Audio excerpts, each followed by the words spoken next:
नमस्कार, OS news में आपका बहुत बहुत स्वागत है। हमारी चल रही लगातार सीरीज ओएस संवाद में आज हमारे नए गेस्ट हैं जो बेसिकली DHO है, डिस्ट्रिक्ट हॉर्टिकल्चर ऑफिसर सजा पुनीत कुमार। सबसे पहले प्लीज सर मैं आपको बहुत बहुत वेलकम करता हूँ। बेसिकली सर मैं आपके बारे में थोड़ा सा जानना चाह रहा हूँ कि आपका क्या बैकग्राउंड है। जी नमस्कार, मेरा नाम पुनीत कुमार पाठक है। वर्तमान में मैं जिला उद्यान पूर्व में मैं 2020 से 2024 तक इसी पद पर परिगणित था। मेरा ग्रेजुएशन चंद्रशेखर आजाद यूनिवर्सिटी से हुआ। पोस्ट ग्रेजुएशन मैंने चौधरी चरण सिंह घटाना एग्रीकल्चर यूनिवर्सिटी के साथ अनुभव उपयोग करता था। उसके बाद मैंने विभिन्न सेवाओं से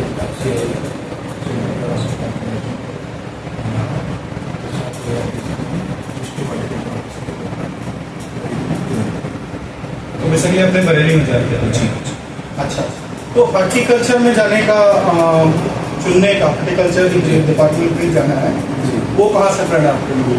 हमारा जो बैकग्राउंड है एग्रीकल्चर है, हमारे परिवेश जो रहा ग्रामीण परिवेश में मेरा ग्रेजुएशन भी एग्रीकल्चर से हुआ है, एग्रीकल्चर से हुआ है। तो एग्रीकल्चर सेवाओं में इससे पहले मैं भारतीय खाद्य निगम में मैनेजर क्वालिटी कंट्रोल के छत्तीसगढ़ का पूर्व में सेंट्रल राशन कॉर्पोरेशन महाराष्ट्र। तो एग्रीकल्चर क्योंकि हमारा बैकग्राउंड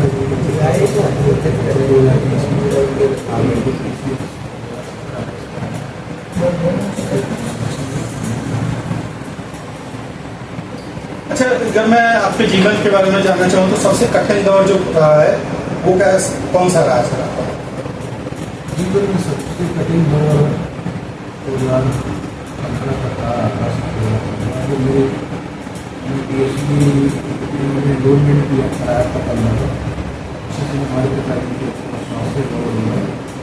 तो मैंने सेंट्रल राशन कॉर्पोरेशन आपको ज्वाइन कर दिया था मैंने महाराष्ट्र में। अगस्त में पिताजी के वापस आ सकते हैं। अच्छा अच्छा अच्छा सर, आपको अपनी सबसे बड़ी सफलता किसे मानते हैं? हमारी सफलता का जो श्रेय हमारे माता पिता हमारे गुरुजनों को हो सकता है कि उन्हीं के उससे मार्गदर्शन और मित्र को बहुत बड़ा अहम देते हैं। साथ पढ़ाई की उचित संस्थान माता पिता और गुरुजनों को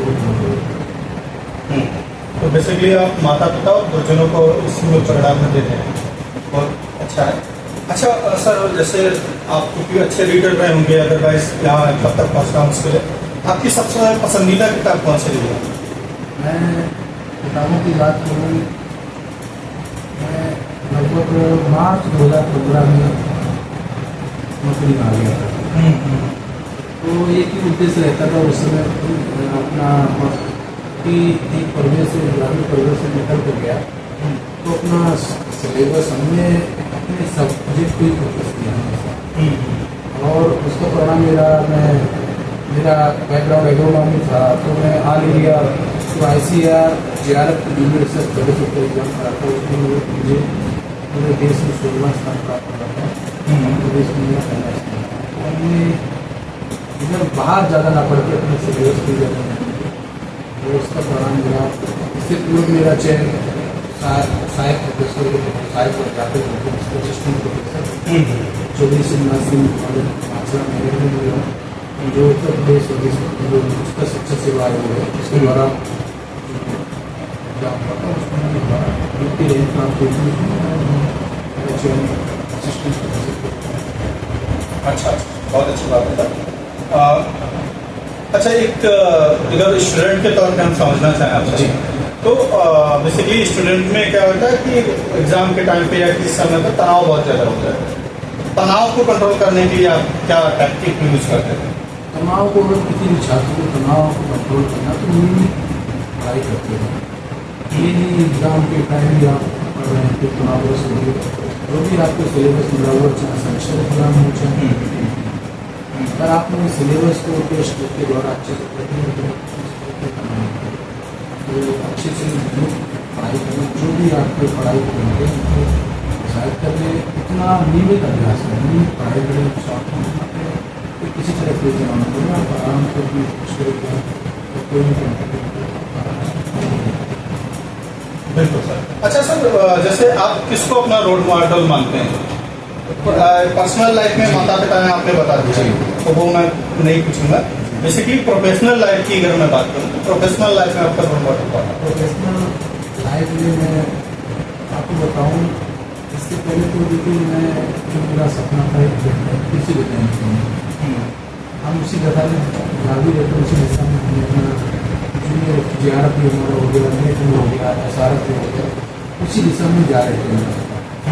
तो बीच में एक समय ऐसा आया, सीनियर्स थे जो हमारी अभी जो अपर सबऑर्डिनेट सर्विसेज एग्जाम होते थे उनमें क्वालिफाई किए, तभी थोड़ा एक रुझान बना कि अपनी राज्य सेवाओं में बना, क्योंकि मेरी जो पूर्व की सेवाएँ रही उसमें मुझे राज्य से बाहर ही पोस्टिंग मिली।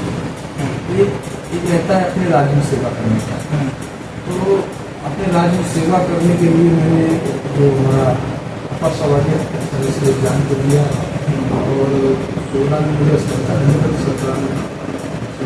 अगर आ रहा है तो मैं रोल मॉडल कहूँ तो हमारे गुजर रहे हैं जो ऐसे परिवेश में जहाँ कोई ज़्यादा वो नहीं था ना, वहाँ नौकरी में कोई इतना होता है, वहाँ से मुझे चंद्रशेखर यूनिवर्सिटी प्राप्त हुई, तो मेरे संस्थान और गुजर विशेष। अच्छा सर, यहाँ पे उद्यान विभाग है बेसिकली, उसमें आपकी जिम्मेदारियाँ क्या क्या हैं अगर मैं समझना चाहूँ? उद्यान विभाग हमारा डिपार्टमेंट है, उद्यान एवं खाद्य प्रसंस्करण विभाग। तो हम लोग एक तो किसानों के लिए, किसानों की बात करूँ तो हमारे नवीन उद्यान रोपण, इसमें नए बाग लगवाते हैं किसानों को, संकर सागवानी क्षेत्र विस्तार जिसमें सब्जियों की खेती का विस्तार करते हैं। तीसरा होता मसाला, प्याज लहसुन जो भी मसाले किसान को करना चाहिए, साथ साथ ही औषधि एवं सघन फसलें और पोस्ट हार्वेस्ट में हमारे कोल्ड शीतगृह की स्थापना, राइपिंग चैम्बर की स्थापना, किसान भाइयों के लिए यहाँ अनुदान पे है। प्रोटेक्टेड संरक्षित खेती की बात करें तो poly house, green house, nursery, हम लोग किसानों के क्षेत्र से लेके उनके प्रसंस्करण तक का काम करते हैं और सरकार उस पर अच्छा अनुदान देती है। मैं प्रसंस्करण की बात करूँ तो यहाँ शीतगृह की स्थापना हमारे किसान भाई करें, कोई फूड प्रोसेसिंग यूनिट शुरू हुआ है, तो हम लोग 2 क्षेत्रों में काम करते हैं, धान के क्षेत्र में, दूसरा प्रसंस्करण। किसान जो उत्पाद पैदा करेगा उसको प्रसंस्करण करने तक का काम विभाग करता है, और जिसमें सरकार हमारे किसान। अच्छा सर, इधर जैसे कृषि और एग्रीकल्चर जी है ना, एग्रीकल्चर एक सेगमेंट है, एक हॉर्टिकल्चर सेगमेंट है, डिफरेंस क्या है? ये हॉर्टिकल्चर डिपार्टमेंट है, वो एग्रीकल्चर डिपार्टमेंट। एग्रीकल्चर बेसिकली एक ब्रॉड टर्म मैं बता दूँ आपको, एग्रीकल्चर में ही सब आ जाते हैं।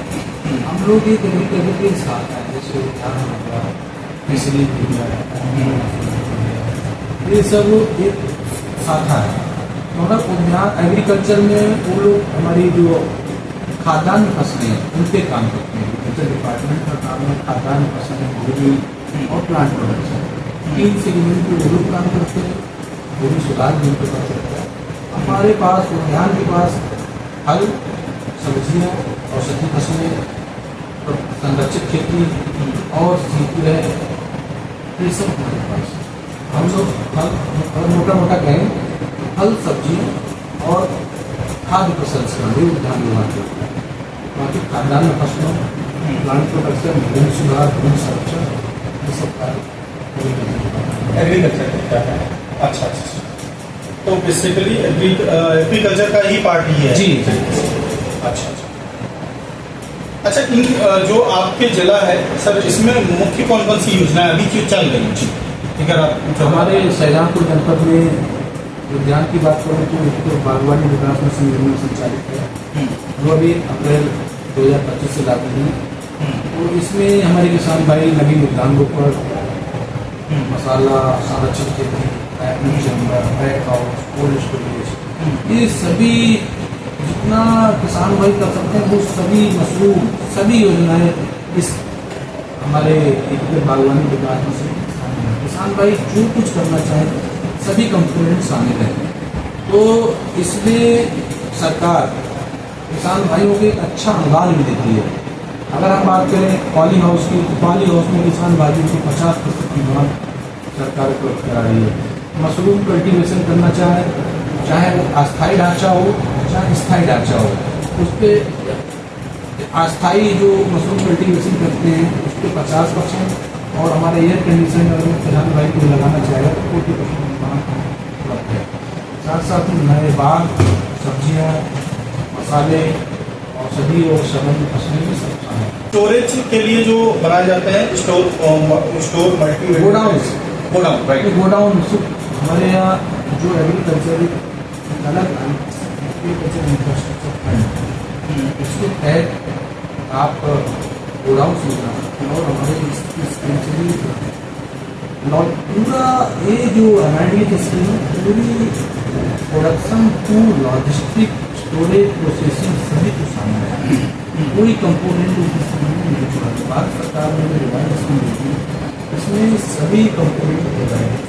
रेफर वैन आप देखते होंगे तो गाड़ियाँ चलती हैं, तो आज हमारे यहाँ और दूसरी जगह जा रहा है, दूसरे राज्यों में हमारे आ रहा है, रेफर वैन पर सरकार राइपनिंग चैम्बर केला पकाने के पहले पूरा केला बाहर से आता था या एक हाईली जो गैस की कार्बाइड गैस से पकाया जाता था। अब कोई केला इस तरह कार्बाइड का बैन है तो राइपनिंग चैम्बर में केला पकाया जाता है और राइपनिंग चैम्बर लगाने को सरकार अनुमान है। अच्छा, तो बेसिकली राइपनिंग चैम्बर वगैरह MID स्कीम में production to harvest, packaging, processing सब हर एक कंपोनेंट को कोई कंपोनेंट छोड़ा ही नहीं, ट्रांसपोर्टेशन को प्रोसेसिंग। अच्छा, इसके साथ साथ इधर हॉर्टिकल्चर में योजनाओं में महिला किसानों की क्या भूमिका है? महिला किसानों को सरकार बढ़ावा अभी रेशियो क्या है वो भी मैं आपसे समझना चाहूँगा, क्योंकि आप जिले में बैठे हैं, पूरा जिला देख रहे हैं, तो जिले में अभी महिलाओं का और पुरुषों का रेशियो क्या है और उनका योगदान क्या है? महिलाओं की बात करें, हमारे यहाँ वही महिलाएँ जो हमारे यहाँ योजना का लाभ लेने में पहली सबके है जो पुस्तक है उसके नाम स्वयं की भूमि होनी चाहिए। अगर स्वयं की भूमि नहीं तो लगभग 20 साल के जो डिजिटल तो योजनाओं के लाभ वही महिला ले पाएंगे जिनके नाम भूमि है। अगर भूमि नहीं होगी तो योजना का लाभ अभी लगभग 20 से 25% महिला, मतलब रेशियो 50-50 है, बट 25% से ज़्यादा महिलाएं लाभ नहीं होती। अच्छा, इसमें सर एक बहुत कॉमन फैक्टर है जो मैं आपसे समझना चाहूँगा कि युवाओं को लेकर, क्योंकि हमको लग रहा है कि कॉमनली जो हो गया है कि युवा कृषि की तरफ प्रेरित नहीं हो रहे, वो नहीं चाहते कि हम खेती करें या उनका बैकग्राउंड वैसा रहे, तो उनको प्रोत्साहित करने के लिए क्या कुछ आप करते हैं? अब मैं बात करूँ ना, खेती पूर्ण हाईटेक हो गई है। अगर युवा अच्छे युवा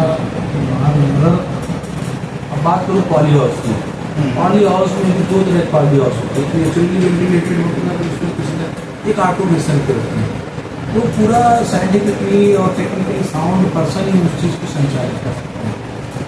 युवा अब अगर हम बात करें जो हमारी पहले पिछली खेती थी और पॉली हाउस दोनों कंपेयर करें तो जितना 1 एकड़ के पॉली हाउस में प्रोडक्शन और तो मुनाफा प्राप्त हो सकता है उतना 5 एकड़ जो हम वैसे करते हैं नहीं प्राप्त करते हैं। तो युवाओं को खेती में आना चाहिए, प्रोसेसिंग में आना चाहिए। आप खेती करिए, प्रोसेसिंग करिए और सरकार उसके लिए लाभ दे रही है, अनुदान दे रही है। खेती एक कोई घाटे की सुविधा नहीं है। वर्तमान में अगर बात करें, चाहे आपको बस टेक्निकली शामिल होना पड़ेगा और पूर्ण मनोयोग से काम करना पड़ेगा। खेती की प्रॉपर मॉनिटरिंग का सिस्टम है, आपको प्रॉपर देखना पड़ेगा, प्रॉपर मॉनिटरिंग करनी पड़ेगी, कब सिंचाई करनी, फर्टिलाइजर देना, जैसे सब आ गया वो आ गया। तो अगर युवा हमारे अच्छे से इसमें आए, हमारे प्रोसेस में है कि अपना स्वरोजगार स्थापित करें। आपको सरकार लाभ दे रही है, आप आगे बढ़िए, हमें अपना योजनाओं में प्राथमिकता किस किस फसलों को दी जा रही है आपके? वो किसान पे डिपेंड कर रहा है, किसान जिस योजना की चलने को डिपेंड कर रहा है।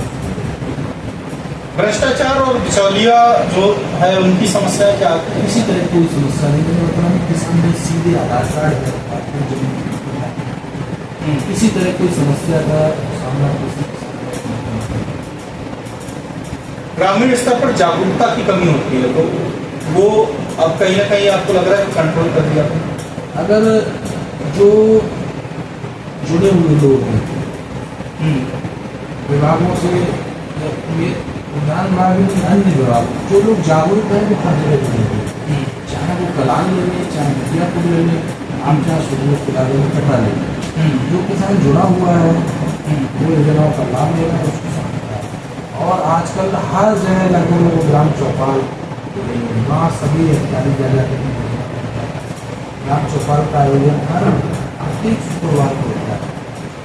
तो जागरूकता का तो अभाव नहीं कह सकते, अगर हम खुद से अगर नहीं आना चाह रहा है कि योजना को लाभ लेने के लिए आना तो पड़ेगा। बिल्कुल हमारे पास उतना सेटअप नहीं है, हमारे पास केवल जिला तो जो लोग जुड़े हुए हैं लाभ ले रहे हैं। अभी तक जब तक सरकार में कोई पॉली हाउस नहीं था, एक पॉली हाउस नहीं लगा है,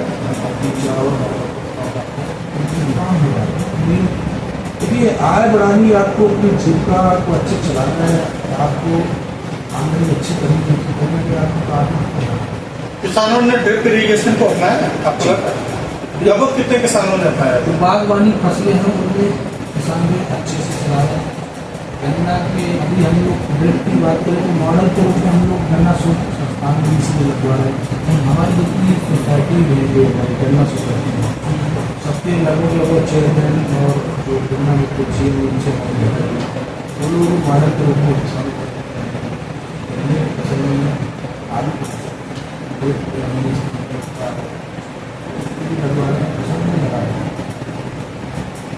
मोबाइल पे कोई ऐप है जिसमें कोई किसान जाके सर्च करता है या अप्लाई करता है?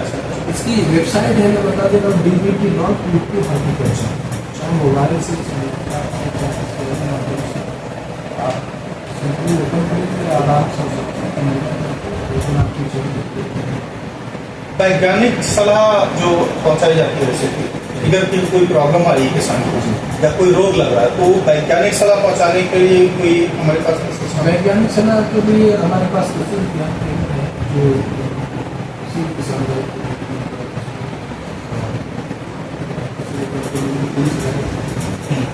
इसके साथ साथ अगर मैं खेती में बात करूँ तो उत्पादकता बहुत महत्वपूर्ण फैक्टर है।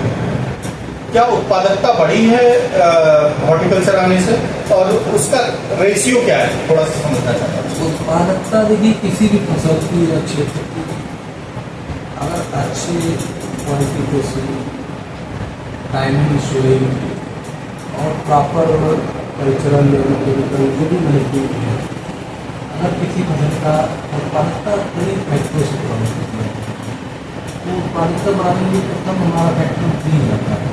बीज का चयन किसान अच्छे बीज का चयन करें, समय पर बुवाई करें और जो पैकेज आपका फसल अच्छे से निश्चित रूप से उत्पादकता बढ़ती है। आलू की बात करते हैं, अभी हमारे यहाँ लगभग एवरेज प्रोडक्टिविटी जो आलू को 30 टन 40 मतलब 4 टन है।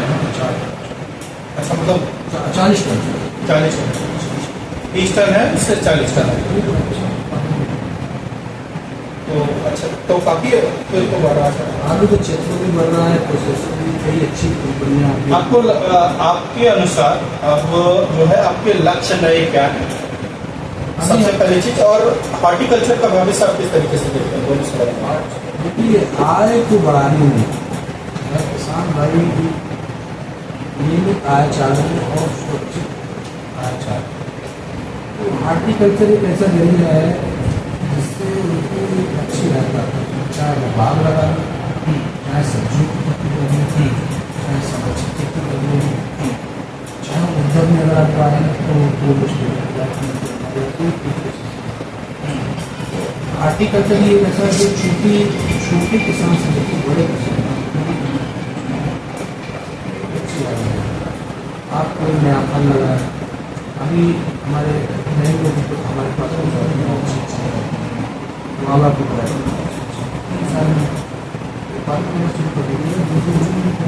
किसान भाई को अच्छी आय और अच्छा माध्यम भी है। आपने बाग लगा दिया 25-30 साल के लिए अपनी पूरी तारीख तो किसी ऐसे अन्य फसल नहीं भी अच्छी आय। अंत में आप युवाओं महिला किसानों को क्या संदेश देना चाहिए? मैं तो हमारे जनपद सजापुर और किसानों को जनपद के सजापुर के किसानों युवाओं से भी अनुरोध करूँगा जो भी खेती करें अच्छी क्वालिटी की बीज हो, नियमित रूप से उसका उत्पादन करें और गुणवत्ता पर विशेष ध्यान दें, क्योंकि आज के समय मार्केट का समय अच्छी गुणवत्ता होगी तो आपका प्रोडक्ट कहीं देश से बाहर भी जा सकता है। तो जो भी फसल पैदा करें उसकी गुणवत्ता पर निर्भर अच्छे से बाकी हमारी योजनाओं का लाभ है। तो बेसिकली ये थे पुनीत कुमार जी जो बेसिकली सजाम के DHO हैं।